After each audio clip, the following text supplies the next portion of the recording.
পরম দয়ালু মেহেরবান সর্বশক্তিমান মহাপরাক্রমশালী প্রেমময় দয়াময় আল্লাহ জাল্লা শানুহু আম্মা নওয়ালুহুর রহমতের দুয়ারে আরো শুকরিয়া আদায় করি যে দয়াল আল্লাহ দয়া করে আমাদের মতো নালায়েক নাচিজ অধম অযোগ্যদেরকে তিনার হাবিব নবী সরকারে দু জাহা সৈয়দুল মুরসালিন শাফিউল মুজনিবিন রহমতুল লিল আলামিন আমাদের দয়াল নবী, যিনি নবীদেরও নবী, রাসূলদেরও নবী, ফেরেশতাদেরও নবী, আরশ কুরসি লৌহ কলমের নবী, কুল কায়নাতের নবী, আমার আল্লাহ বলে আমার নবী। সুবহানাল্লাহ।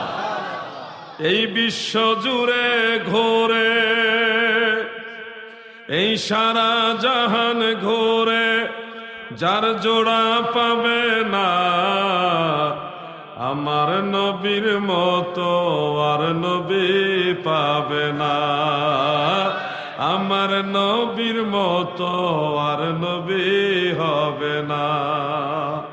এমন একজন নবীর উম্মত হয়ে খুশি না বেজার? খুশিটা আরেকবার বলুন আলহামদুলিল্লাহ। আজকে নতুন চাঁদ উঠতে দেখছি, বলেন কোন চাঁদ? জোরে বলেন। জামাদিউস সানি। আস্তে আস্তে চাঁদ দেখে আসলাম। সামনেই নবীজির মেরাজের মাস, দয়াল নবীর মেরাজের মাস। আল্লাহ তাআলা আমার নবীজিকে 7টা আসমান পার করাইছে, সিদরাতুল মুনতাহা পার করাইছে, আল্লাহর আরশ কুরসি লৌহ কলম পার করাইয়া এত উপরে নিয়েছে যে বুখারী শরীফের মধ্যে উল্লেখ, বিমা লা ইয়ালামুহু ইল্লাল্লাহ। এমন জায়গায় আল্লাহ তাআলা নবীকে নিয়েছে যে জায়গা সম্পর্কে আল্লাহ ছাড়া আর কেউ জানেই না। সুবহানাল্লাহ। দেখেন ইব্রাহিম নবী, তিনি নবীদের মধ্যে, অন্য সব নবীদের মধ্যে আমাদের নবীজি ছাড়া বাকি সব নবীদের মধ্যে শ্রেষ্ঠ হলো ইব্রাহিম খলিলুল্লাহ। তিনি আমাদের জাতির পিতা, মুসলিম জাতির পিতা। মিল্লাতা আবিকুম ইব্রাহিম হুয়া সাম্মাকুমুল মুসলিমিন। ইব্রাহিম আলাইহিস সালামকে আল্লাহ তাআলা 7ম আসমানে নিয়েছেন, এর উপরে নেয় নাই। মুসা নবীরে 6ষ্ঠ আসমানে নিয়ে রেখেছেন, এর উপরে নেয় নাই। অন্যান্য নবীরা আরো নিচের আসমানের মধ্যে রয়েছে, সর্বোচ্চ উপরে রয়েছে হযরত ইব্রাহিম খলিলুল্লাহ। আমার দয়াল নবী যখন ইব্রাহিম নবীর কাছে গিয়েছে, ইব্রাহিম নবী বলে, ইয়া রাসূলুল্লাহ, নবী গো, আপনার উম্মতদেরকে বলবেন তারা যেন জান্নাতের মধ্যে গাছ লাগায়। ওগো ইব্রাহিম খলিলুল্লাহ, কিভাবে জান্নাতে গাছ লাগাবে? ইব্রাহিম নবী বলে, ইয়া রাসূলুল্লাহ, আপনার উম্মতেরা যদি লা হাওলা ওয়ালা কুওয়াতা ইল্লা বিল্লাহ পাঠ করে, আমার আল্লাহ সাথে সাথে জান্নাতে গাছ লাগায়া দিবে। আল্লাহর নবী বলে, ইব্রাহিম নবী গো, জান্নাতের ভিতরে গাছ লাগাইলে আমার উম্মতের লাভ আসেনি, আমার উম্মতের লাভ কি বলে দেন? ইব্রাহিম নবী বলে, ইয়া রাসূলুল্লাহ, ওই গাছের মধ্যে অসংখ্য পাতা থাকবে, সেই পাতার অগণিত মুখ থাকবে, সেই গাছের প্রতিটি পাতা অসংখ্য অগণিত মুখ দিয়ে আল্লাহর নামের জিকির করবে, তাসবিহ পাঠ করবে। কিয়ামত পর্যন্ত এই গাছ যত পরিমাণ জিকির করবে, তাসবিহ পড়বে, সমস্ত জিকির এবং তাসবির সওয়াব আপনার ওই উম্মতের আমল নামায় যোগ করে দিবে। কোন দোয়া? কোন দোয়া? লা হাওলা ওয়ালা কুওয়াতা ইল্লা বিল্লাহ। এটা একবার পড়লেই জান্নাতে আল্লাহ তাআলা গাছ লাগাইয়া আপনার আমল নামায় নেকি যোগ করার ব্যবস্থা করে দিবে। সুবহানাল্লাহ। আল্লাহ আর কিভাবে দয়া করলে খুশি হবেন? কেমনে দয়া করলে আপনি খুশি হবেন? ইব্রাহিম আলাইহিস সালাম এই সুসংবাদ নবীজিকে 7ম আসমানে দিয়েছেন। সেই সুসংবাদ আমাদের দয়াল নবী দুনিয়াতে সাহাবায়ে কেরামকে দিয়েছেন, আমরা হাদিস শরীফে পেয়েছি। তাই আসেন একবার সবাই মিলে আনুষ্ঠানিকভাবে বলি, লা হাওলা ওয়ালা কুওয়াতা ইল্লা বিল্লাহ। বাস এটুকু পড়লেই আল্লাহ তাআলা সেই ব্যবস্থা আপনার করে দিবে। এই যে দেখেন নিয়ামত, এটা আল্লাহ তাআলার খাজিনা, গুপ্ত ভান্ডার। লা হাওলা ওয়ালা কুওয়াতা ইল্লা বিল্লাহ, এটা গুপ্ত ভান্ডার। পড়ছেন একবার, সওয়াব পাইবেন কতবার হিসাব নাই। এটা কতবার হবে এই হিসাব একমাত্র আল্লাহ জানে। আল্লাহ যাকে দেয় এইভাবেই দেয়। সুবহানাল্লাহ বলে। আরেকটা তসবিহ বলি, এই তসবিহটা শুনলে তো আরো বিমোহিত হবেন, বিস্মিত হবেন। সুনানু আবি দাউদের মধ্যে উল্লেখ, দয়াল নবী রাসূল আকরাম সাল্লাল্লাহু আলাইহি ওয়াসাল্লাম আমাদেরকে বলেছেন, শিক্ষা দিয়েছেন যে একটা তসবিহ আছে, এই তসবিহ পাঠ করলে সৃষ্টি জগতে যত সংখ্যক সৃষ্টি আছে, সৃষ্টি জগতে যত সংখ্যক সৃষ্টি আছে, কত সংখ্যক আছে আমরা জানি নাকি? আমরা কেউ জানি না। যদি অনেকে বলে 18,000 মাখলুকাত, 80,000 আলম, এটা তো হলো কথার কথা, মানে অগণিত বুঝাইবার জন্য। যে যেই সাগরে সাঁতার কাটে তার কাছে ওই সাগর বড় মনে হয়। কোন কোন আল্লাহর ওলি আল্লাহর সৃষ্টি জগতে সায়ের করেছে, সায়ের করতে করতে করতে করতে ওনাদের দৃষ্টিতে, ওনাদের নজরে, ওনাদের ক্যাপাসিটির মধ্যে 18,000 মাখলুকাত, 80,000 আলম ধরা পড়ছে। কিন্তু আসলে এর চেয়েও আরো অনেক বেশি আছে। যেমন একটা লোক বঙ্গোপসাগরে, সাগর বঙ্গোপসাগর এটা উপসাগর না, এটার মধ্যে সাঁতার কাটা বলছে এর চেয়ে বেশি পানি আর কোন সাগরে। কিন্তু এই লোক যদি প্রশান্ত মহাসাগরে যায় তার কাছে আরো বড় মনে হবে, আটলান্টিক মহাসাগরে গেলেও তার ওরকম আরো বেশি মনে হবে। বিষয়টা হলো যে যেই সাগরে ডুবুরি সে ওই সাগর সম্পর্কে আইডিয়া আছে। কোন কোন আল্লাহর ওলিরা বলেছেন 18,000 মাখলুকাত, 80,000 আলম। এটা হলো ওনার বেলায়েতের পাওয়ার, নজরে কারাম বা আল্লাহ তাআলার যে নূরানি নজর, এটা দিয়ে এই পর্যন্তই তিনি দেখতে পেয়েছেন বিদায় এইভাবে বলেছেন। কিন্তু এর বাইরেও আরো আছে। আল্লাহর এই সৃষ্টি জগতে যত সংখ্যক সৃষ্টি রয়েছে তত সংখ্যক নেকি আমার আল্লাহ আপনার আমল নামায় লিখবে একটা দোয়া পড়লে। আমি কি সেই দোয়াটা শিক্ষা দিব আপনাদের?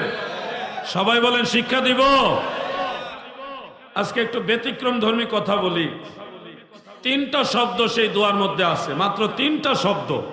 এর মধ্যে একটা শব্দ আপনারা সবাই পারেন, 2টা শব্দ মুখস্থ করবেন।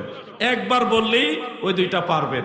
আমার সাথে বলুন, সুবহানাল্লাহি আদাদা খলকিহি। বাস, পারবেন না এটা? একবার পড়বেন, সৃষ্টি জগতের সমসংখ্যক নেকি আল্লাহ আমল নামে দিবে। আরেকবার বলুন, সুবহানাল্লাহি আদাদা খলকিহি।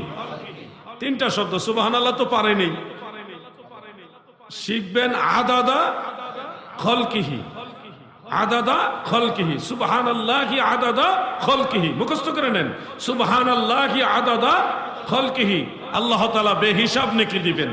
এইভাবে আল্লাহ তাআলা যাকে দেয় এইভাবে দেয়। সুবহানাল্লাহ বলো।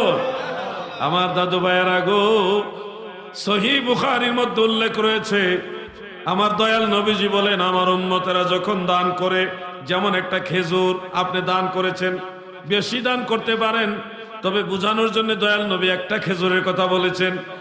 আজকের দিনে কেউ যদি আল্লাহর সন্তুষ্টির জন্য একটা খেজুর দান করে, এই এক খেজুরের বিনিময় আমার আল্লাহ কিভাবে দিবে দয়াল নবী বর্ণনা করেছেন। এই খেজুর যেদিন দান করলেন, স্বাভাবিক নিয়মে ওই দিন একটা খেজুরের বীজ মাটিতে রোপণ করলে, স্বাভাবিক নিয়মে একটা গাছ হলে ওই গাছের মধ্যে স্বাভাবিক নিয়মে আবার অসংখ্য খেজুর হবে। সেই অসংখ্য খেজুর আবার বীজ হবে, সেগুলি স্বাভাবিক নিয়মে আবার মাটিতে রোপণ করা হবে বীজ হিসেবে। এরপরে প্রতিটি খেজুরের বীজ থেকে আরো অসংখ্য গাছ হবে, অসংখ্য গাছে আবার ধারাবাহিকভাবে অগণিত অগণিত অগণিত খেজুর হবে। ওগুলি থেকে আবার বীজ হবে, আবার রোপণ করবেন, আবার গাছ হবে।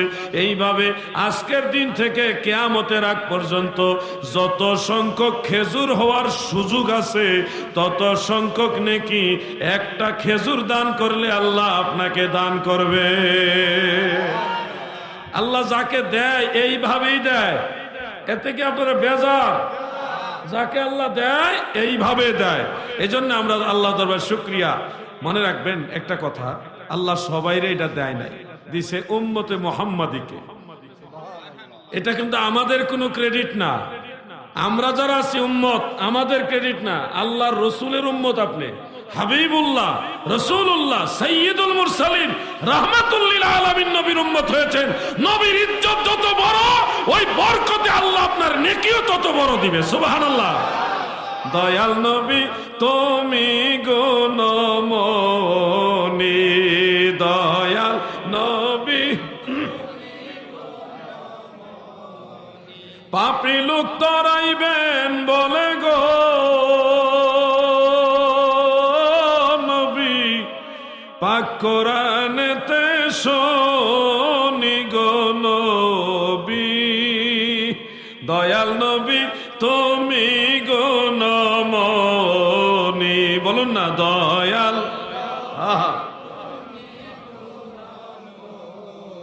আল্লাহুম্মা সাল্লি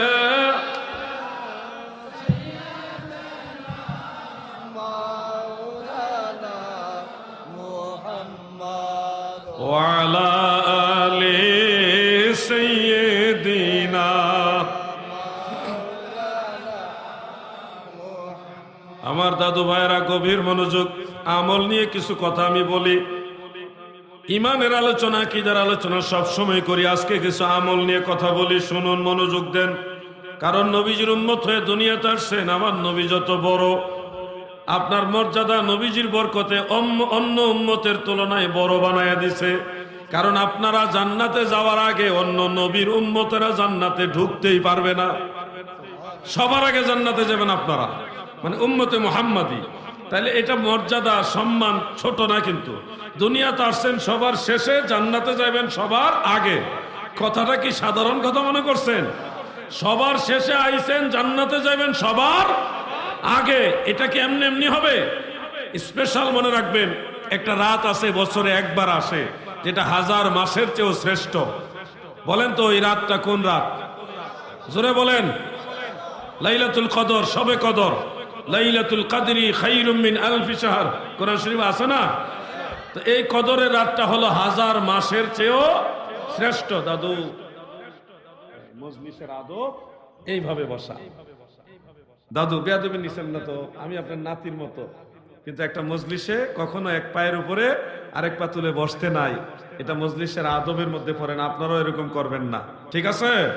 এমনি ব্যক্তিগতভাবে কোথাও বসছেন, তখন যেভাবে আরাম পান ওইভাবে বসবেন, সেটা আপনাদের।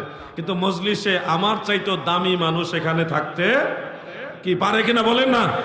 আমার চাইতো বেশি আল্লাহ তাআলা ভালোবাসে এমন বহু মানুষই মাটিতে বসে আছে, এটা আমি বিশ্বাস করি। সেই হিসাবে একটা সিস্টেম, এই জন্য চেয়ারে বসে, অন্যথায় নিচে বসে আপনাদের সাথে কথা বলার উচিত ছিল। কিন্তু আমি যদি নিচে বসে যাই, তাহলে অনেকে দূর থেকে দেখবেন না, আমারও কথা বলতে একটা স্যাটিসফাইড মনে হবে না। সিস্টেমের কারণে আমরা এইভাবে বসছি। মজলিসের আদব আমরা খেয়াল রাখবো। আল্লাহ তাআলা আমাদের আমল করার তৌফিক দেন, বলেন আমিন। আমার দাদু ভাইয়েরা গভীর মনোযোগ। বছরে একটা রাত আছে, যেই রাতটা 1000 মাসের চেয়েও শ্রেষ্ঠ রাত।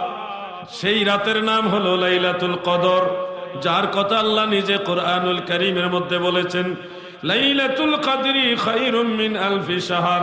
লাইলাতুল কদর 1000 মাসের চেয়ে উত্তম, 1000 মাসের চেয়েও শ্রেষ্ঠ রাত।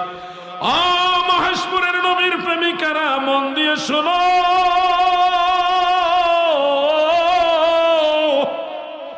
আল্লাহর পক্ষ থেকে আমার আল্লাহ বছরে একবার লাইলাতুল কদর দিয়েছে। আমার দয়াল নবী বলে, বছরে একবার আমার উম্মতে পাবে। এইটা না, আরো বেশি পাইতে হবে। প্রতিদিন যেন লাইলাতুল কদর আমার উম্মতে পায়, এই ব্যবস্থা আমি রাসূল করে দিয়ে গেলাম। সুবহানাল্লাহ। কেমনে গো? প্রতিদিন লাইলাতুল কদর কেমনে হাসিল করবেন? বছর ঘুরে মাহে রমাদানে শেষ 10 দিনে বেজুর রাত্রে লাইলাতুল কদর আসে। হয় 21, না হয় 23, না হয় 25, না হয় 27, না হয় 29, যে কোনো বেজুর রাত্রে লাইলাতুল কদর আসে। আমরা সেটা তো তালাশ করি, করতে থাকবো ইনশাআল্লাহ। কিন্তু প্রতিদিন লাইলাতুল কদরের সমান নেকি আপনি কিভাবে হাসিল করবেন, এই পদ্ধতি আমার দয়াল নবীজি শিক্ষা দিয়ে গেছেন। আমি কি সেই পদ্ধতি আপনাদের স্মরণ করাবো? আমি কি বলবো? তাবারানীর মুআজামুল কবির, অন্যান্য হাদিস গ্রন্থে উল্লেখ, বিশেষ করে হাফেজুল হাদিস ইমাম মুনজিরি রাহমাতুল্লাহ আলাইহির লেখা একটা কিতাব আছে, এটার নাম আত-তারগীব ওয়াত তারহিব।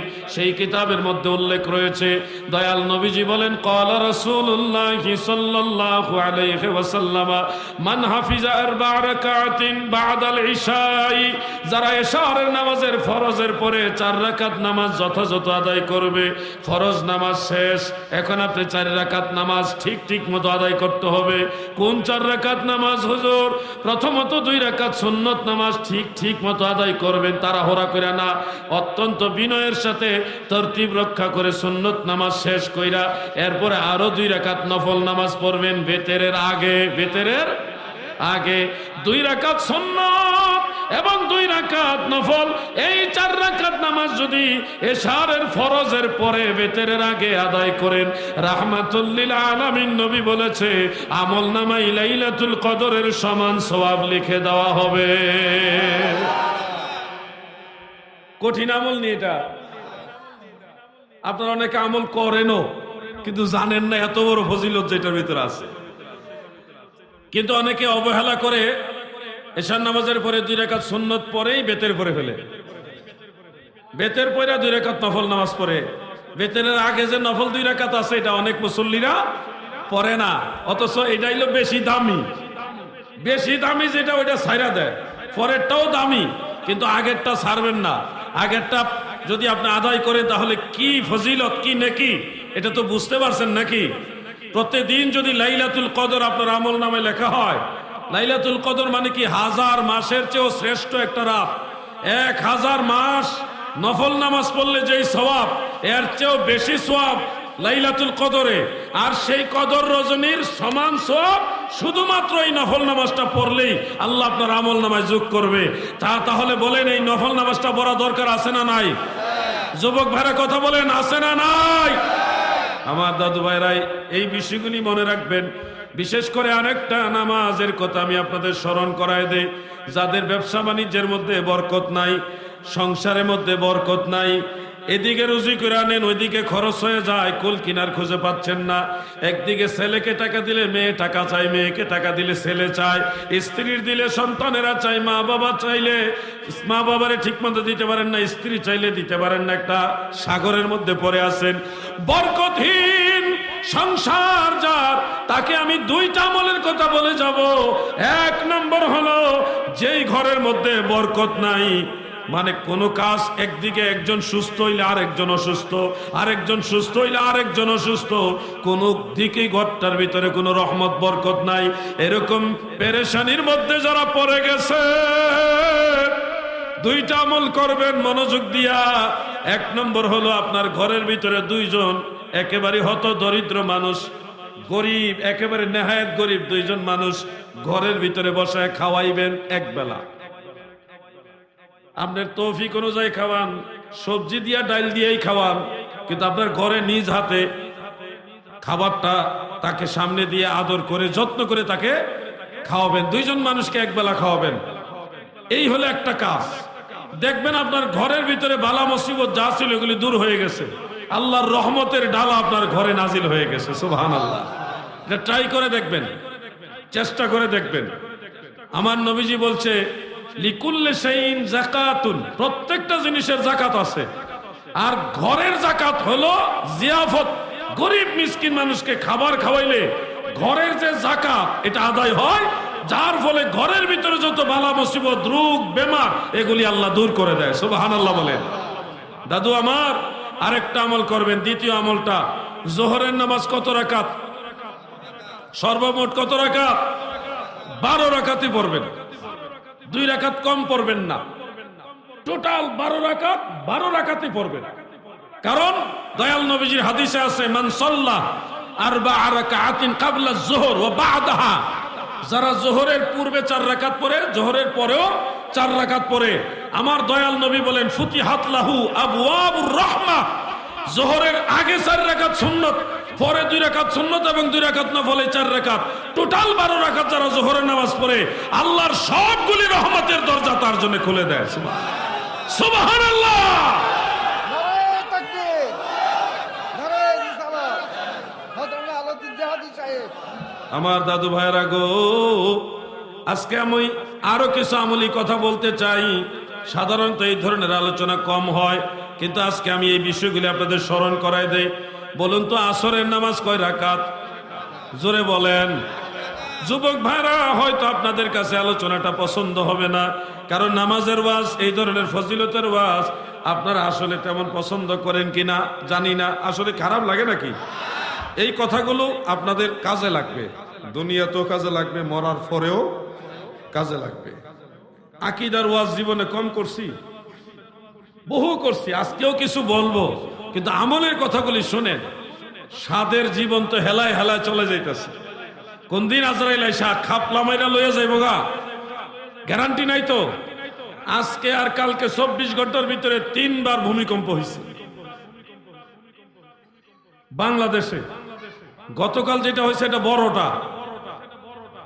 আজকে সন্ধ্যা 6:10 আরেকটা ভূমিকম্প হয়েছে, দিনের বেলা আরেকটা হয়েছে ছোট।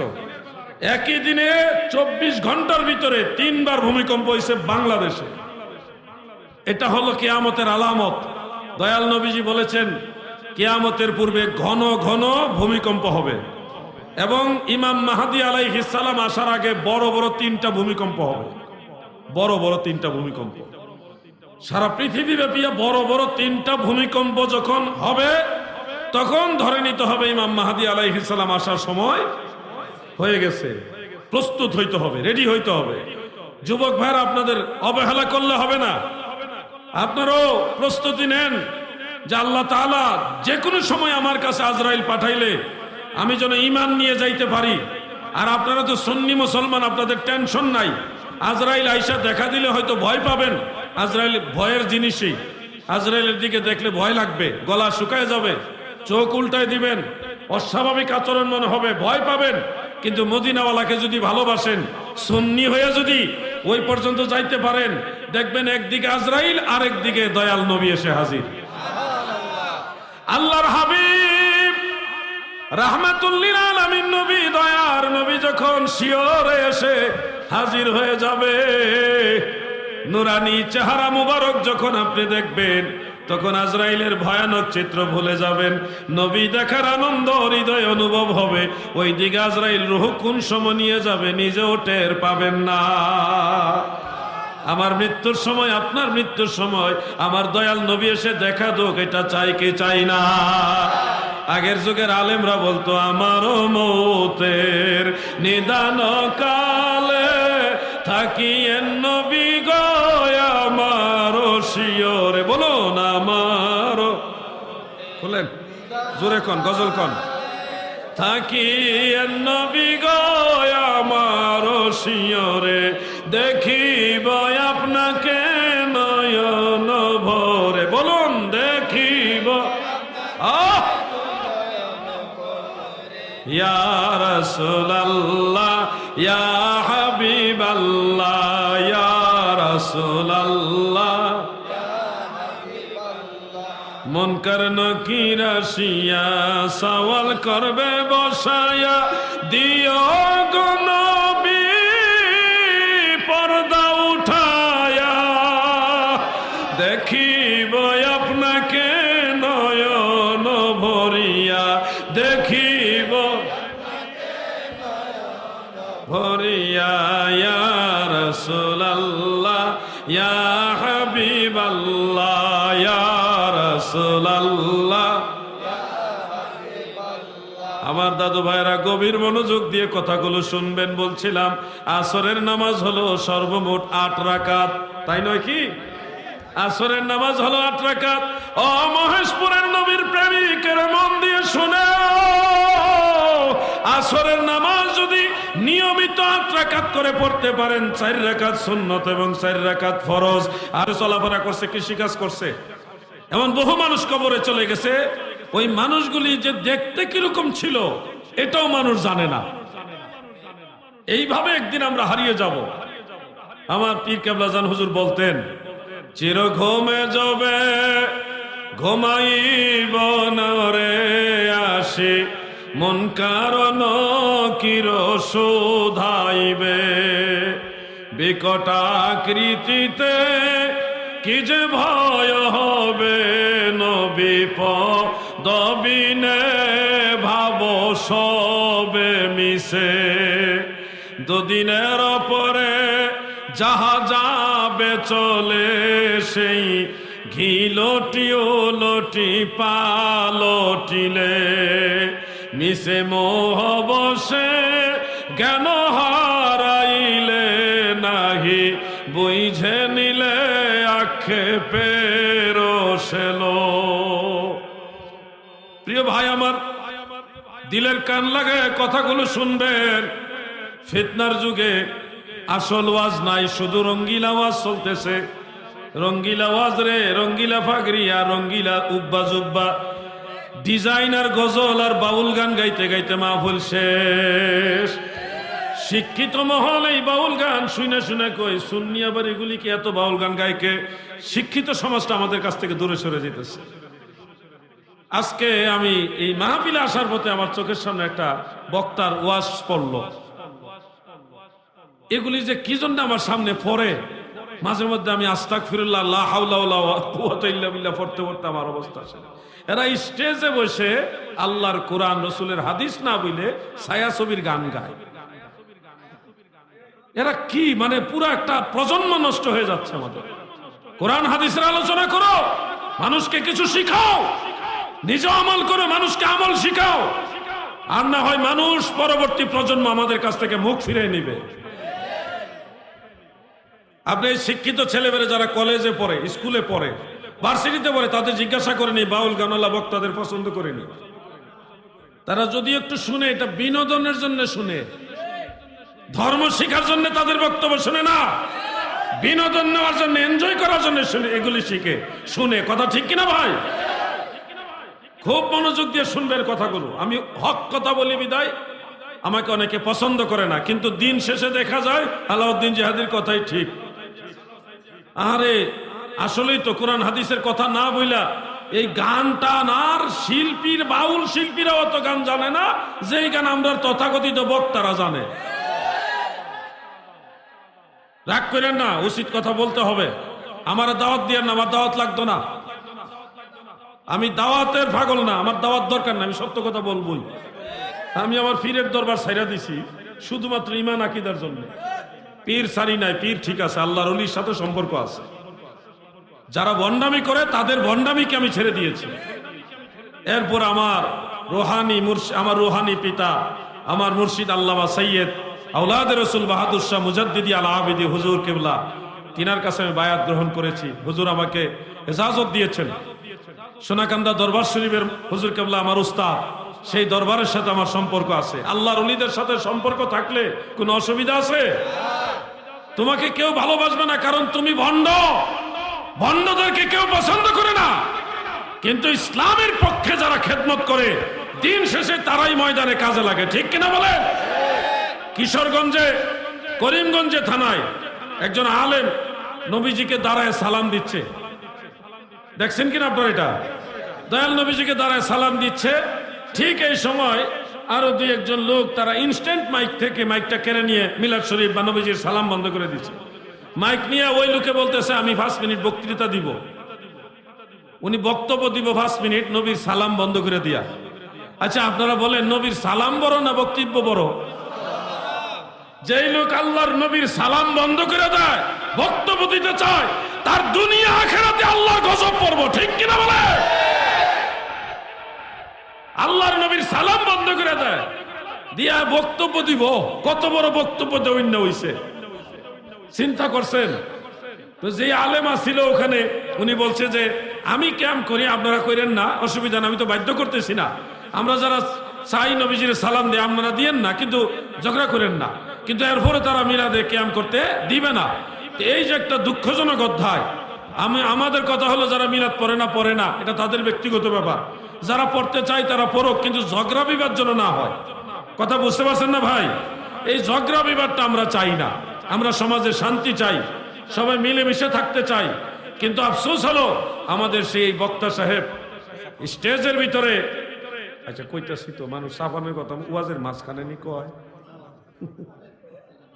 আল্লাহু আকবার। একটা জন মিলাদ শরীফ, দুরূদ শরীফ টান দেবো, অথবা জিকিরের দিমু তখন গিয়ে কইবেন যে মানুষ চাপাইলাম, ওয়াজের মাঝখানে গেলে তো ওয়াজটা কাট করে দিলে। আচ্ছা যাই হোক, বুঝছেন না ভাই, আপনারা কি বুঝছেন নি না? আচ্ছা যাক, আলহামদুলিল্লাহ। আমাদের সেই সুন্নি আলেম ভাই, উনি নরম নরম নরম নরম কথা কই আয়া পড়ছে। ওনার তো বলা উচিত ছিল যে আমাদের সুন্নি জামাতের আলেম আছে, আপনারা এটা কেন বন্ধ করবেন? যদি এটা না জায়েজ হয় আমরাও করতাম না। আপনারা আলেম নিয়ে আসবেন, আমরা আলেম নিয়ে আসবো, যেটা কোরআন হাদিসে আছে আমরা সেটাই করব। এই কথাটা বলা উচিত ছিল কিনা ভাই? কিন্তু এটাও সাহস হয় না। কেন জানেন? সারাটা জীবন খালি গান গাইছে, দলিল শিখে নাই। এগুলি করে কতদিন? আমাদের কোরআন হাদিসও লাগবে, গজলও লাগবে, দুটাই লাগবে, ঠিক কিনা বলেন? ইমানি জজবা নাই। আমি আগেও আহ্বান করেছি, আজকেও আহ্বান করতেছি। যদিও ওই যে বিপ্লব মিডিয়া আসছে এখানে, বিপ্লব মিডিয়ার মাধ্যমে কথাগুলি হয়তো কিশোরগঞ্জে যাবে, আশাবাদী। আমি কিশোরগঞ্জের, বিশেষ করে করিমগঞ্জের সুন্নি মুসলমানদেরকে বলছি, সেখানে সব দরবারের মুরিদানি কম বেশি আছে। আপনাদের উপরে দয়াল নবীজির মহব্বতে ইমানি দায়িত্ব। করিমগঞ্জে যেই জায়গায় নবীর সালাম বন্ধ করছে, আপনারা সেখানে গিয়ে একবার হইলে নবীজিকে সালাম দেওয়ার ব্যবস্থা করবেন। সেই জন্য আমরা সহযোগিতা করব। আমাদেরকে দাওয়াত দিতে হবে না, কোনো গাড়ি ভাড়াও দেওয়া লাগবে না, আমরা যাব। কেউ যদি কিতাবপত্র নিয়ে, মিলাদ কিয়াম নিয়ে সেখানে বাহস করতে চায়, প্রয়োজন আমরা তাদের সাথে দলিল দিয়ে মোকাবেলা করব।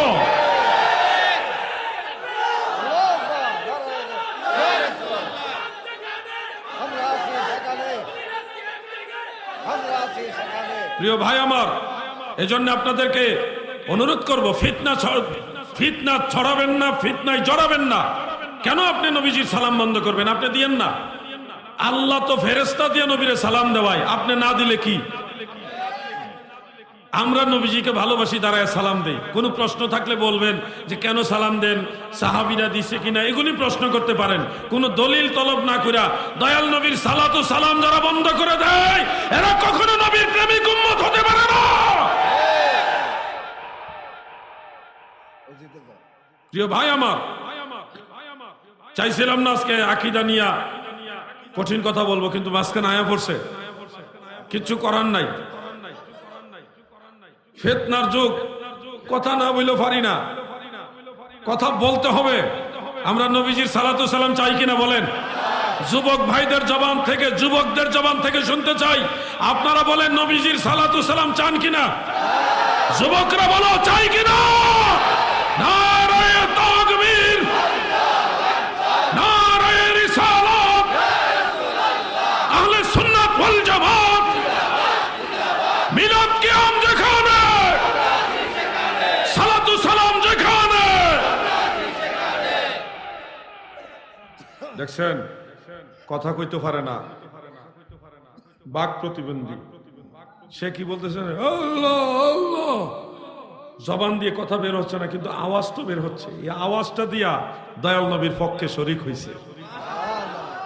আমার তো আওয়াজ নাই, আমি তো শব্দ উচ্চারণ করতে পারি না, আমার মুখের আওয়াজটা দিয়ে আপনাদের সাথে দয়াল নবীর পক্ষে দাঁড়াইলাম। এটাই তো প্রেম, এটাই তো প্রেম।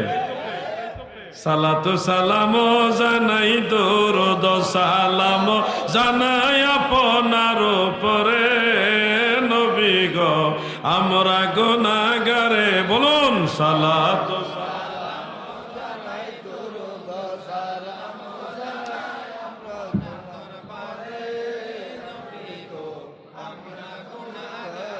সালাম আমরা গুনাহগার জানাই, আমরা গুনাহগারে সালাম, আমরা গুনাহগারে নবী গো আপনার। আমার দাদু ভাইরা, যাই হোক, আমি আমার আলোচনার মূল জায়গায় চলে যাই। মিলাদ এবং কিয়াম নিয়ে কিছু ইসলামী সঙ্গীত বা বাউল গান, এগুলি নিয়ে একটু মাঝখানে কথা চলে এসেছে, বলে ফেললাম। তবে আমলের ব্যাপারে আরো কিছু কথা আপনাদের জেনে রাখতে হবে। ও ভাই আমার, আল্লাহর নবী রাহমাতুল লিল আলামিন এমন দামি নবী, যেই নবীকে আল্লাহ তাআলা শুধু 7 আসমান পার করে নাই, সিদরাতুল মুনতাহাই বড়ই গাছের নিচে হযরতে জিবরিল আমিনের অবস্থান। সেই জিবরিল ফেরেশতার সীমানা হলো ওইটা, এর উপরে জিবরিল আমিন যেতে পারে না। আমার নবীজিকে আল্লাহ তাআলা জিবরিল ফেরেশতার সীমানাও পার করাইয়া নিচে। জিবরিল ফেরেশতার উপরেও ফেরেশতা আছে, জানেননি? জিবরিল ফেরেশতার উপরেও ফেরেশতা আছে। এরা কারা? আরশ বহনকারী ফেরেশতা। আল্লাহর আরশে আজিমটা যারা কাঁধে নিয়ে রাখছে, এই ফেরেশতারা ফেরেশতা জিবরিল আমিনের চেয়েও উপরে। জানেন না তো মনে হয়? জিবরিল ফেরেশতার নূরের পাওয়ার ওই পর্যন্তই, সিদরাতুল মুনতাহা পর্যন্ত, এরপরে আর যাইতে পারে না। কিন্তু এর পরেও আরো ফেরেশতা আছে যারা আরশে আজিমটা কাঁধে নিয়ে রাখছে। এই ফেরেশতাদের সীমানা পার করাইয়া আল্লাহ আমার নবীকে নিছে। এত উপরে নিয়ে কি করছে? এক নম্বরে আল্লাহ নবীজিকে দেখা দিছে। ثم دنا فتدلى فكان قاب قوسين أو أدنى। মহান আল্লাহ তাআলা আমার নবীকে উপর নিয়ে আল্লাহ নৈকট্যের বিচারে আল্লাহ তাআলা নবীজির কাছাকাছি আসছে। এত কাছে আসছে, মুসনাদ আহমদের মধ্যে উল্লেখ, মাজাজি অর্থে আল্লাহর কুদরতের দুই হাত নবীজির দুই কাঁধের উপরে রাখলেন। রেখে আমার নবীজিকে আল্লাহ প্রশ্ন করেন, নবী গো, সাত আসমানের ফেরেশতারা কিচির মিচির করে কি বলছে, আপনি কি তা শুনছেন কিনা? দয়াল নবীজি উত্তরে বললেন, ওগো আমার রব, ও দয়াল আল্লাহ, আপনার প্রেমে আমি বিভোর হয়ে গেছি, আমার বুক শীতল হয়ে গেছে। এই মুহূর্তে আমি কিছুই অনুভব করতে পারছি না। এই মুহূর্তে আমি আল্লাহর প্রেমে বিভোর। সুবহানাল্লাহ। তখন আল্লাহর কুদরতের হাত দয়াল নবীজির বাম দুধের দুই আঙ্গুল নিচে কলব বরাবর সিনার উপরে রেখে দিলেন। রেখে দেওয়ার পরে আল্লাহ জিজ্ঞাসা করে, বন্ধু এবার অনুভব করতে পারছেননি? দয়াল নবীজি তখন বলেন, ফাআলিমতু মা ফিস সামাওয়াতি ওয়াল আরদ। সাত আসমান সাত জমিনে যত ইলম ছিল সমস্ত ইলম ওই দিন আমি জেনে গেলাম। এই জন্য অন্য হাদিস আছে, উতিতুল ইলমাল আউয়ালিনা ওয়াল আখিরিন, আউয়াল আখিরের সমস্ত ইলম আমার আল্লাহ নবীকে দান করেছে। আমার নবীজির জ্ঞানের ভিতরে আল্লাহ তাআলা আউয়াল আখিরের সব দিয়ে দিছে। এখন কেউ যদি বলে দয়াল নবীজি নিরক্ষর ছিল, অক্ষরের জ্ঞান ছিল না, অক্ষর চিনত না, আলিফ বা তা সা চিনত না, হ্যাঁ অক্ষর চিনে না, নিরক্ষর, অক্ষর জ্ঞানহীন, নাউজুবিল্লাহ। যদি নবীজিকে নিরক্ষর বলে সে কি ঈমানদার না বেঈমান? আল্লাহর নবীকে নিরক্ষর বলা যাবে না। আল্লাহর হাবিবকে নিরক্ষর বললে নবীজির সাথে বেয়াদবি হবে। কারণ পৃথিবীর সমস্ত ভাষার জ্ঞান আল্লাহ আমার নবীকে দান করছে। সাহাবায়ে কেরাম কিভাবে অক্ষর লিখবে, অক্ষরগুলো কিভাবে লিখবে এটা শিখাইয়া দিছে মদিনাওয়ালা, যে এইভাবে লিখো, ওইভাবে লিখো, এই অক্ষর এইভাবে লিখো, শিফা শরীফের মধ্যে আছে।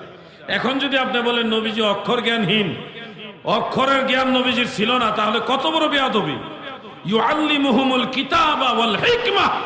নবীজিকে আল্লাহ তাআলা এমন জ্ঞান দিয়েছে যে জ্ঞান দিয়ে দুনিয়ার মানুষকে কিতাব শিখাইছে, হিকমাও শিক্ষা দিয়েছে, অক্ষরের জ্ঞানও নবীজি সাহাবীদের শিক্ষা দিয়েছে। অতএব নবীজিকে নিরক্ষর বলা যাবে না। নবীজি উম্মি নবী।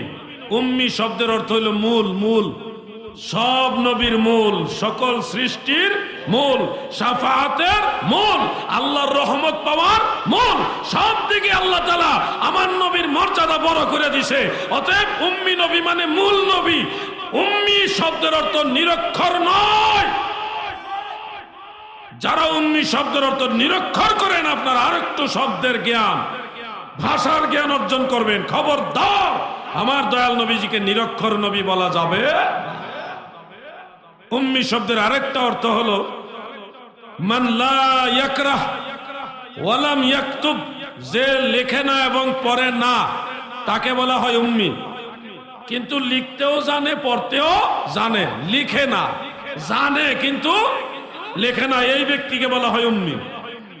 যেমন ইন্নাল্লাহা ওয়াল্লাহু লা ইয়াহদি কওমাজ জালিমিন। আল্লাহ তাআলা জালিমদেরকে হেদায়েত করেন না। লা ইয়াহদি এর অর্থ হলো হেদায়েত করেন না। এখন যদি কেউ অর্থ করেন আল্লাহ হেদায়েত করতে পারেন না, তাহলে কি সঠিক হবে নাকি? ভুল হবে। লা ইয়াহদি অর্থ হইল হেদায়েত করতে পারেন কিন্তু করেন না। হেদায়েত করার ক্ষমতা আল্লাহর আছে, কিন্তু জালেমদেরকে আল্লাহ হেদায়েত করেন না। ঠিক তেমনি ভাবে লা ইয়াকরা ওয়া লাম ইয়াকতুব এর অর্থ হলো নবীজি লিখতেও জানে, পড়তেও জানে, কিন্তু লিখে না। জ্ঞান আল্লাহ দিছে কিন্তু লেখার প্রয়োজন নাই। লিখবে তো তিনি যিনি আরেকজনের কথা নকল করে দলিল দিবে যে এই কিতাবে আছে, এই দলিল দিলাম। আমার নবী লিখার প্রয়োজন নেই, কারণ নবীজি নিজেই দলিল। নবীর কথা দলিল হিসেবে লেখা হয়, ঠিক কিনা বলেন? নবীজির কথাই তো আমাদের জন্য দলিল। নবীজি কার কথা দলিল দিবে? আল্লাহ যে আছে ওইটারও তো দলিল দয়াল নবীজি। আল্লাহ যে আছে আমরা দেখছি নাকি? আল্লাহর এক নম্বর সাক্ষী হইল মদিনাওয়ালা। তাহলে নবীজি নিজেই দলিল। নবীজি কারো কথা দলিল হিসেবে লেখার প্রয়োজন নাই। নবীজির কথা, নবীজির কর্ম, নবীজির সমর্থন, এটাই হাদিস, এটাই লেখা হবে, এটাই হবে দলিল। এই নবীকে যারা নিরক্ষর বলবে, নিরক্ষর বানাইবার চেষ্টা করবে, এরা ইমানদার হতে পারে না। কথা কি করা হয়ে যাইতেছে নাকি? আমি তো আর কেউ গালাগালি করতেছি না। আমি আমার নবীর কথা কইতাম না? নবীজি সুনাম কইলে আমনের কষ্ট লাগবো কি জন্য রে ভাই? আমি তো আপনার গালি দিতেছি না, আপনার কোনো বংশলীয় কথা কইতেছি না। আপনি নবীজির কথা শুনেছে হারা কালা করবেন কি জন্য? আমরা নবীর গান আমরা গাইবই। একটা গজল মনে হয়েছে হাফেজ অলিউল্লাহ আশিকি সাহেবের গজল, কইতাম নি নবী আমার জান, নবী আমার, সবাই বলেন নবী আমার, আহা নবী, নবীর কাছে আছে আমার মাওলার সন্ধান, নবীর কাছে মাওলার সন্ধান, নবী আমার জান। যুবক বারা বলেন নবী আমার জান। আমার দাদু ভাইরা গো, ফিতনার যুগে কিছু কিছু কথা না বললে নাই হয়, মানুষের ঈমান নষ্ট হওয়ার সম্ভাবনা। এই জন্য মাঝে মধ্যে কিছু কথা বলতে হবে। নবীজির সাথে সম্পর্ক আছে, আমল কাজে লাগবে। নবীজির সাথে সম্পর্ক নাই, কোনো আমল কাজে আসবে না। যার কারণে জগত সৃজনরে দেখো, চন্দ্র সূর্য তারা শূন্য ভরে, আছে অচল নিশ্চল ধরা ধরে, নবী পদবিনে ভাব সবে মিশে, নবী পদবিনে ভাব সবে মিশে। সেই নবীজির কদম মুবারকের সাথে যদি সম্পর্ক না থাকে সব শেষ, ঠিক কিনা বলেন? সেই নবীর সাথে যদি সম্পর্ক থাকে, নবীর মহব্বত থাকে, অল্প আমলও যদি থাকে, গুনাহগারও যদি হন, আল্লাহর নবী নিজে আপনাকে তরাইয়া জান্নাতে নিব।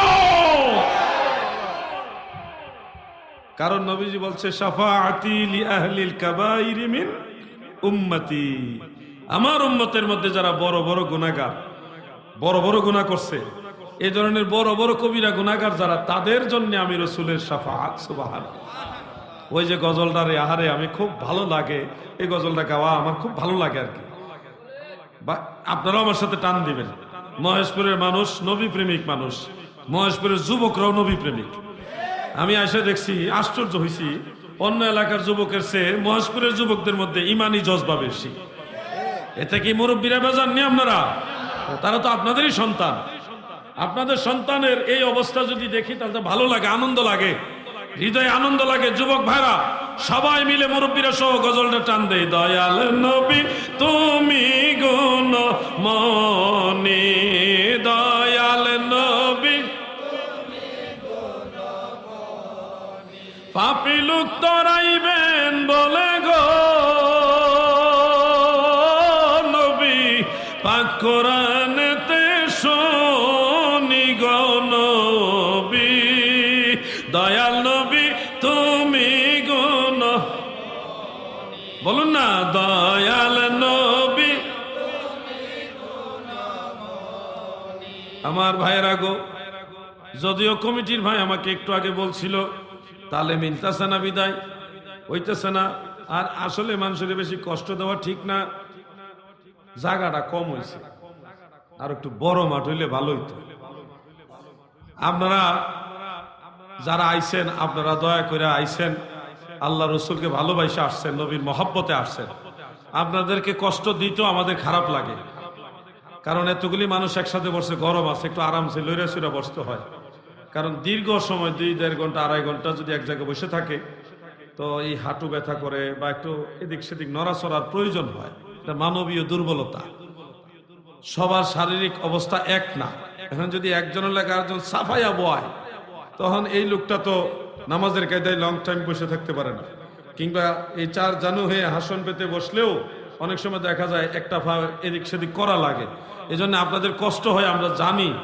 এরপরেও কমিটির ভাইদের আবদার, বাইরে যুবকরা যারা আছে তারাও বসার এটা হয়তো সুযোগ পাবে, তা আশাবাদী তারা ভিতরে বসবে। আপনারা যদি একটু দয়া করে তাদের জায়গা দেন। এমনও তো হইতে পারে এই মাহফিলে একটা ভাইকে বসার জায়গা দিছেন, এই উসিলায় হাসরের ময়দানে আল্লাহ জান্নাতে আপনার একটু জায়গা করে দিবে, দিতেও তো পারে, তাই না? আশা করেন, নিয়ত করেন, নিয়ত করে একটু সম্ভব হইলে আরেকজন ভাইকে বসার জায়গা করে দেওয়ার উদ্দেশ্যে সামনের দিকে চাপেন। যে যাইবেন গা বুঝলাম তার পেশাবো ধরছে, যে যাইবো গা তারই পেশাবো ধরছে, আমরা ধরে নেবো এটা। আন্নালে শয়তানও ধরছে, দুইটার একটা। উড়ন যাইতো না গেলাম, মানে আজ্ঞান যাইবো, যাওন যাইতো না। আমি আর কিছুক্ষণ কথা কই এই শেষ করে এলাম। টেনশনের তো কারণ নাই, মুর্শিদ কিবলা চলে আসছেন, অলরেডি মাহফিলের পাশেই আছেন, কিছুক্ষণ পরেই হুজুর চলে আসবে। আমি আর 2-3টা মাসআলা বলেই আপনাদেরকে ছেড়ে দিব, আমি আপনাদেরকে থেকে বিদায় নিয়ে চলে যাব। কিন্তু আমার অনুরোধ, ওই যে মাঝখানে দেখছেন এই জায়গাটা কি আওয়ামী লীগ আগে বইছিল নাকি? যে এই জায়গা বইতাম না, এটা ফেসিস্টের জায়গা। আগে বন জায়গাটা ফিল আপ করেন, একজনও যাইতেন না, গেলেই মনে করবো হয় পেশাব পায়খানা ধরছে, আর নাহলে শয়তানও ধরছে। যে কোনো একটা তো সমস্যা হয়েছে নাকি?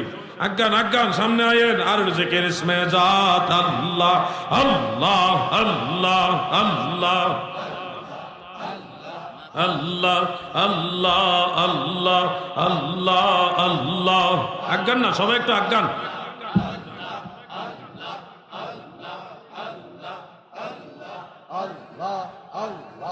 অবুঝ মন আমার ডুবলো বেলা দেখনার চাহিয়া, আল্লাহ আল্লাহ আল্লাহ। ও মারহাবা, আল্লাহ আল্লাহ। যারা রাস্তা আছেন এই সুযোগে ভিতরে ঢুকেন, ভিতরে পড়েন। আরে পর পারার ডাক পড়িলে, মরণেরা ডাক পড়িলে, পার হবি তুই কি লইয়া, পার হবি তুই কি লইয়া, ডুবলো বেলা দেখনার চাহিয়া, আল্লাহ আল্লাহ আল্লাহ আল্লাহ আল্লাহ। অবুঝ মন মার ডুবলো বেলা দেখনার চাহিয়া, আল্লাহ আল্লাহ আল্লাহ আল্লাহ। ওই যে মাঝখানে একটু গ্যাপ দেখা যায়, এই জায়গাটা ফিল আপ করে এলাম, অসুন্দর লাগে। নবীর কালেমা নামাজ রোজা পথের সম্মান করিয়া, সামনে চলো মুমিন ভাইরে, আল্লাহ আল্লাহ বলিয়া রে, আল্লাহ আল্লাহ বলিয়া, আল্লাহ সারা মাবুদ নাই রে, আল্লাহ সারা মাবুদ নাই রে, রাসূল সারা ও পাই নাই রে, দেখছো নি মন ভাবিয়া, ডুবলো বেলা দেখনা চাহিয়া, আল্লাহ আল্লাহ আল্লাহ। আহা, আসো না যুবক ভাইরা, ভিতরে আসো। আর কোন সময় বইবা মাহফিলে কও? তোমরা তো আইসো নি মাহফিলে, না ঘুরতে আইসো? আল্লাহ আল্লাহ, ভিতরে আয়ো। ভেতরে না এলে এবার এমন বদ্ধ দেবো ট্রাফিকের চাকরি পাইবি খারই থন লাগবো সারাটা দিন রোদের মেঝে আরে পর পারার ডাক পড়িলে মরণের ডাক পড়িলে পার হবি তুই কি লইয়া আর পার হবি তুই কি লইয়া ডুবলো বেলা দেখনার চাহিয়া আল্লাহ আল্লাহ আল্লাহ আল্লাহ সাদের জীবন হেলাই হেলাই চলে যাইতে লাগিল সাধন ভজন গুরু ভক্তি কিছুই নাহি হইল রং তামাশায় দিন কাটাইলা আল্লাহ আল্লাহ আল্লাহ আরে রং তামাশায় দিন কাটাইলা মায়ার জালে পড়িয়া ডুবলো বেলা দেখনা চাহিয়া আল্লাহ আল্লাহ আল্লাহ বুঝ মনামার ডুবলো বেলা দেখনার চাহিয়া আল্লাহ আল্লাহ আল্লাহ আল্লাহ আল্লাহ আল্লাহ আল্লাহ আল্লাহ আল্লাহ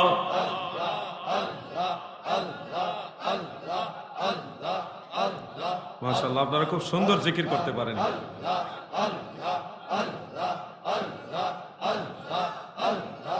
দেখছেন কত সুন্দর লাগে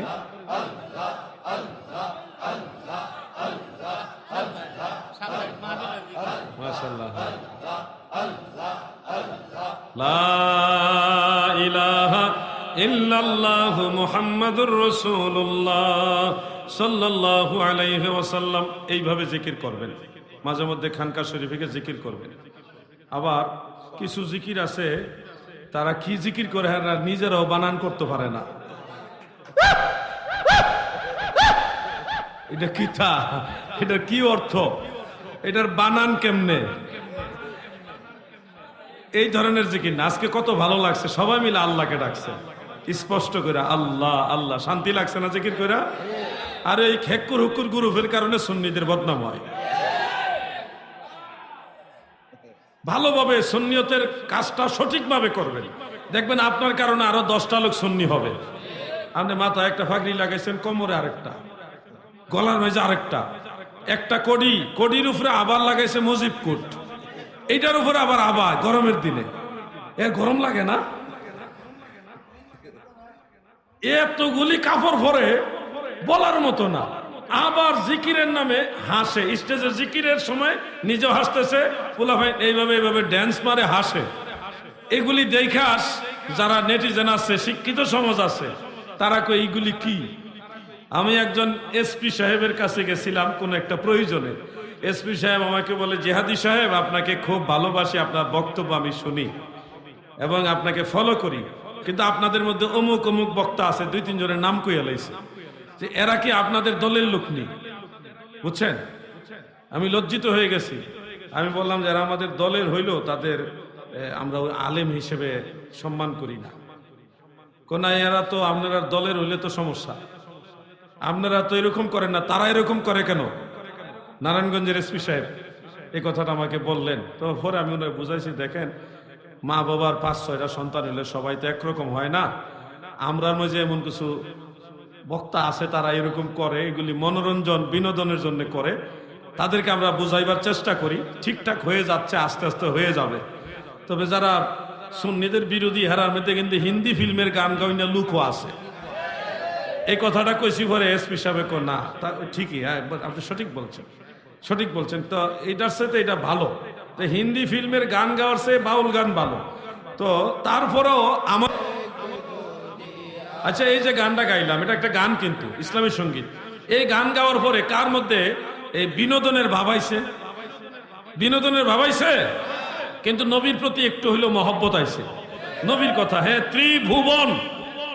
ত্রিভুবনের প্রিয় শুধু দুনিয়া না ত্রিভুবনের প্রিয় মুহাম্মদ এলো রে দুনিয়ায় আইরে সাগর আকাশ বাতাস দেখবি যদি নবীর প্রতি মহব্বত বাড়ছে। গান হবে এরকম, আপনি এমন গান গাইতেছেন, ওই গানের টেলে আপনিও হাসতেছেন জিকিরের মাঝখানে, পিছনে যারা তারা জিকির করে তাদের মধ্যে একটা আনন্দ আনন্দ ভাব।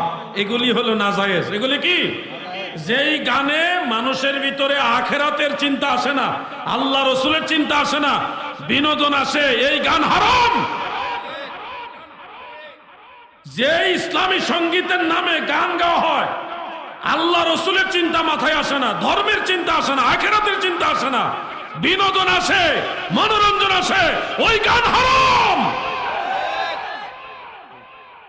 উচিত কথা কই, খুশি হইলে হইবেন, না হইলে হই নাই, কথা দিন শেষে এটাই ঠিক। আমারে পছন্দ করতেও পারেন, নাও করতে পারেন। গান বাজনা নিয়ে আমি আলাদা কিতাব লিখছি। কিতাবের মধ্যে দেখলাম কোন গান জায়েজ আর কোন গান না জায়েজ, কত দলিল যে পাইছি। এজন্য বলছি, আপনাদেরকে বলছি, সঠিক আলেমদের সোহবতে বসে একজন হক্কানি মুর্শিদ, কামেল মুর্শিদ, ওনার কাছে যদি সামান্য সময় বসে থাকেন, কোনো জিকিরও করেন নাই, তসবিহও পড়েন নাই, কোনো এবাদত আলাদা করেন নাই, ওনার কাছে এমনি বসেছিলেন, একটু ধ্যান করেছেন, এই সময়টা আপনার জন্য 60 বছর নফল নামাজের চেয়ে বেশি দামি। কথা বুঝতে পারছেন? 60 বছর হায়াত সবাই পাইবেন গ্যারান্টি নাই, কিন্তু 60 বছর নফল নামাজ এক নাগাতার ফললে যেই নেকি হবে, এর চেয়ে বেশি নেকি একজন আল্লাহর ওলির কাছে বসে থাকলে। আর যদি নেকি করেন, সওয়াবের কাজ করেন, তাসবিহ তাহলিল করেন, ভালো নেক আমল করেন, তাহলে তো আরো বেশি নেকি। অতএব হক্কানি কামেল মুকাম্মেল মুর্শিদের কাছে গিয়ে বসবেন, আপনার জন্য ফায়দা আছে। ভণ্ডদের কাছে যাবেন না, তাহলে সে নিজেও নামাজ পড়বো না, আপনারও বেনামাজি বানাই দিব। নামাজের গুরুত্ব দিব না, পর্দা বশিদার গুরুত্ব দিব না, শরীয়তের আহকামগুলির গুরুত্ব দিবে না, আপনার ঈমানও নষ্ট করবে, আমলও নষ্ট করে দিবে। কামেল মুকাম্মেল মুর্শিদের সোহবতে গিয়ে বসবেন, আপনার জন্য কল্যাণকর হবে। আরেকটা আমলের কথা বলতে চাই, আপনারা যারা আছেন প্রত্যেকেই আমলটা করবেন। সে আমলটা এমন একটা আমল যেটা আপনার অতীতের জীবনে যত গুনাহ আছে, এমনকি সাগরের ফেনার পরিমাণও যদি গুনাহ থাকে, সাগরের ফেনার সম পরিমাণও গুনাহ যদি আপনার আমল নামায় থাকে, সমস্ত গুনাহ এই আমলের কারণে, এই দোয়াটা পড়ার কারণে মাফ হয়ে যাবে। ছোট্ট একটা দোয়া, আমি কি বলবো? যুবক ভাইরা বলেন, বলবো? 5 ওয়াক্ত নামাজের ফরজ নামাজ যখন শেষ হবে, ফরজ নামাজ শেষ হওয়ার পরে এইভাবে দোয়াটা পড়বেন, লা ইলাহা ইল্লাল্লাহু ওয়াহদাহু লা শারীকা লাহ, লাহুল মুলকু ওয়া লাহুল হামদু ওয়া হুয়া আলা কুল্লি শাইইন কাদির। অনেকেই পারেন, না পারলেও কঠিন না। কালিমা শাহাদাত পারেননি, কথা কন নাকি পারেননি? আশহাদু আল্লা ইলাহা ইল্লাল্লাহু ওয়াহদাহু লা শারীকা লাহ ওয়া আশহাদু আন্না মুহাম্মাদান আবদুহু ওয়া রাসূলুহু। কালিমা শাহাদাত যদি কোন যে পারি না, দিলে আপনি মুসলমান কেমন হইছেন? সরকারি মুসলমান, জন্ম মুসলমানের ঘরে জন্ম হইলি মুসলমান। আপনি কালিমা শাহাদাত পারেন না, তো মুসলমান কেমনে? আপনি টায়াল দেন, টায়াল দেন। আশহাদু আল্লা ইলাহা ইল্লাল্লাহু ওয়াহদাহু লা শারীকা লাহ ওয়া আশহাদু আন্না মুহাম্মাদান আবদুহু ওয়া রাসূলুহু। মনে হইছে নি সবার? অনেক সময় ভুলে যায় মানুষ, যতই পারেন না হোক। মাস্টার্স কমপ্লিট করা লোকের যদি কোন যে সরাইয়া ক খ সব ডিফো পড়েন, পারতো না, ভেস লাগে যায় বোগা। দেখেন ট্রাই করে সরাই রসইদেরকে এগুলি যে পড়ার জন্য মাস্টার্স করা, যে সর্বোচ্চ ডিগ্রিধারী বা পিএইচডি করছে, ওনারা যদি কোন যে স্বরবর্ণ ব্যঞ্জন বর্ণ পড়েন, পারতো না। কোনো না কোনো জায়গায় পেস্ট লেগে যাবে, কারণ এটা অনেক আগে পড়ছে, তো এটা আবার 2-4 বার দেখলে মনে হয়ে যাবে। তো কালিমা শাহাদাতটা আমরা ওরকম হয়ে গেছে অনেকের। মনে রাখতে হবে, এই কালিমা শাহাদাতের প্রথম যে অংশটা আশহাদু, এই শব্দটা বাদ দিয়ে পরের যে অংশটা লা ইলাহা ইল্লাল্লাহু ওয়াহদাহু লা শারীকা লাহ, এই অংশটা আপনারা পারেন। জোড়া দিবেন হলো লাহুল মুলকু ওয়া লাহুল হামদু ওয়া হুয়া আলা কুল্লি শাইইন কাদির। লাহুল মুলকু ওয়া লাহুল হামদু ওয়া হুয়া আলা কুল্লি শাইইন কাদির। আশা করি পারবেন। আমার সাথে বলেন একবার, লাহুল মুলকু ওয়া লাহুল হামদু ওয়া হুয়া আলা কুল্লি শাইইন কাদির। এই দোয়াটা যদি ফরজ নামাজের পরে সালাম ফিরাইবার পরে একবার পাঠ করেন, দরিয়ার ফেনার সময় পরিমাণ গুনাহ যদি আপনার আমল নামায় থাকে, আল্লাহর রাসূল বলেছে আপনার সমস্ত গুনাহ খাতা মাফ হয়ে যাবে। কত সহজ করে দিয়েছে আল্লাহ, কত সহজ করে দিয়েছে আল্লাহ। এরপরে যদি আপনি গুনাহ লইয়া মরেন, তাহলে আপনার মতো কপাল পুরার কে আছে রে ভাই? কত ইজি করে দিয়েছে। নামাজটা সালামটা ফিরে দোয়াটা পড়বে। আর একটু সহজ করে দেবো, বেশি কঠিন হইতেছে। এরা কথা কয় না যে এইটা আর একটু সহজ করে দেবো, কারণ হলো এত বড় দোয়া কয়জনে পারবো? পারতো না তা না, চেষ্টা করতো না। আমরা বাঙালি তা চেষ্টা করতো না, চেষ্টা করব, বুঝছেন নি? কিতা আর নাইলে মোবাইল নিয়ে সেটা লুডু খেলবো, দেখি তো মাঝে মধ্যে এগুলি চেষ্টা করে। আর সুযোগটা পাইলই এগুলি চেষ্টা করে। একটা দোয়া শিখবো, হইতো না। কি একটা অবস্থা! আসরের নামাজের পরে এশার নামাজের আগ পর্যন্ত মিনি সিনেমা হল এলো, চার দোকানগুলো সাদা হয়ে গেছে, দাঁড়িয়ে এই বেটাও সিনেমা দেখে। চিন্তা করছেন, তাও নামাজটা ফইরা আইয়া সিনেমার দোকানে বইছে। এরকম মুরব্বী আসেনি না নাই? এরা ডাইরেক্ট বেহেশতি নাকি? না জাহান্নামী কইেন না। আমি ধিক্কার জানাইতেছি যে আপনারা এই মাত্র নামাজ পড়ে মসজিদ থেকে গিয়া বইছেন টিভির দোকানে। আচ্ছা, চা খাইতেন মন চাইছে, চা খান, এইটার দিকে ছায়াতন লেগে লেগে। যেই দোকানে টিভি নাই ওই দোকানে কাস্টমার কম। কি কথা ঠিক কিনা? শয়তানে কই নিয়ে বসাইছে আমরা।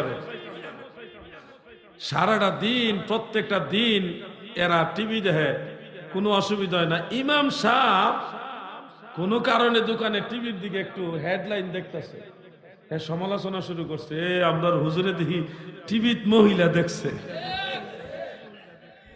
হুজুরে হেডলাইন দেখতেছে আজকে কয় জায়গায় ভূমিকম্প হয়েছে। এ দোষ ধরতেছে হুজুরের টিভির দিকে ছায়া মহিলা যে খবর কইতাছে মহিলা দেখছে। যদিও হুজুরে শুনে এটা উচিত না, কিন্তু হুজুরের দোষ বেশি।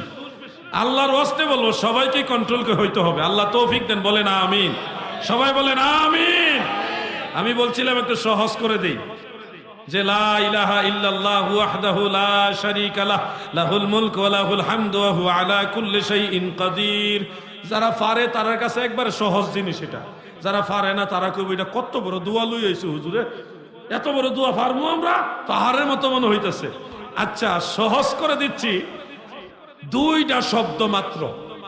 এর মধ্যে একটা শব্দ সবাই পারেন, আরেকটা শব্দ মুখস্থ একবার শুনলি হয়ে যাবে।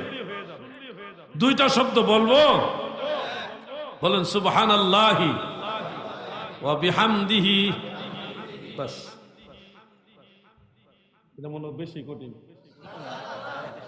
এটা সহজ। তাহলে আরেকবার বলেন সুবহানাল্লাহি, এরপরেরটা কিতা? মাশাআল্লাহ মাশাআল্লাহ, দেখছেন? সুবহানাল্লাহি ওয়া বিহামদিহি, এটা সহজ। তাসবিহ নিয়া আল্লাহর উপরে ইয়াকিন রাখা যে আল্লাহ আমারে maaf করব, এই আশা রাখা 100 বার এই তাসবিহটা পড়বেন। কয়শো বার? বেশি কষ্ট হইব? তাসবিহটা 100 বার পড়বেন। সহিহ ইবনে হিব্বানের মধ্যে আছে, রাসূল আকরাম সাল্লাল্লাহু আলাইহি ওয়াসাল্লাম বলেন, 100 বার কমপ্লিট হইতে দেরি হবে, আপনার আমলনামার সমস্ত গুনাহ খাতা মাফ হইতে দেরি হবে না। কত সহজ করে দিয়েছে আল্লাহ। কেন জানেন? বেশি পড়বেন, কিন্তু লাস্ট হইলে 100 বার, কমপক্ষে 100 বার পড়া। যদি মনটা চায় আরো 100 বার পড়বেন, মনটা চায় আরো 100 বার পড়বেন, পড়তে থাকবেন। এর কাজে লাগবে, এগুলি কাউন্ট হয়, লেখা হয়। আপনাদের এলাকা কেরামান কাতিবিন ঢুকা অনুমতি আছে তো? আসেনি? আপনার অনুমতির উনি আশায় থাকে না, এটা আল্লাহ পারমিশন দিয়ে দিছে। অল টাইম কি বলছেন সব লেখা হচ্ছে। অন্ততপক্ষে এই কথাগুলি আপনি বাড়িতে নিয়ে যান, আমল করেন, মা বোনদের শিখাই দিবেন, মা বোনদের শিখাই দিবেন। এই তসবিহটা পড়বেন, পড়লে আল্লাহ তাআলা দয়া করবে। চেষ্টা করেন, আল্লাহ তাআলা কখনোই বান্দাকে মাহরুম করে না। আল্লাহ বলেছেন লা তাকনাতু মির রাহমাতিল্লাহ ইন্নাল্লাহা ইয়াগফিরুয যুনুবা জামিআ, আল্লাহ আপনার সব গুনাহ মাফ করবে। এজন্য আল্লাহর ওলিরা আমাদের শিখাইছে রাইতে নিশিরাইতে আল্লাহর কাছে এটা ডাকো, রহমত লইবারে মাওলা তব ধারে এসেছি